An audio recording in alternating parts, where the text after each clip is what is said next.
மாநில அரசு கடிதம் மூலமாக எழுதப்பட்டது, மத்திய அரசு ஒத்துக்கொண்டது.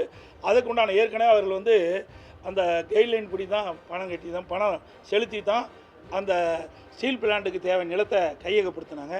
அப்பொழுது மத்திய அரசு சொல்லிச்சு, மத்திய அரசு குறிப்பிட்டாங்க, நீங்கள் கைட்லைன் படி நீங்கள் அந்த 1500 ஏக்கருக்கு நீங்கள் பணம் செலுத்தப்பட்டால் இதை தமிழ்நாடு அரசுக்கு மாற்றி வழங்குமென்னு சொன்னாங்க. ஆனால் இந்த அரசு கிடப்பில் போட்டுது. இப்போ அங்கே வந்து அந்த பிரச்சனையும் வந்திருக்காது.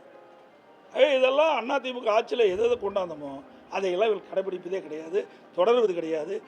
விவசாயிகள் பாதிக்காத அளவிற்கு இந்த திட்டத்தை நிறைவேற்றணும். அதுதான் நான் ஸ்டீல் பிளான்லேயே ஏற்கனவே 500 ஏக்கர் இடத்தை எடுப்பதற்கு அதிமுக ஆட்சிக்கு முயற்சி செஞ்சது.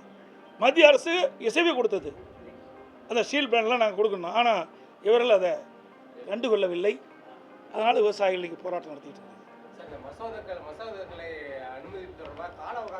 இதுதாங்க உச்சநீதிமன்றமே தீர்ப்பு கொடுத்துட்டு, நீ நானும் பேசி என்ன பிரயோஜனம்?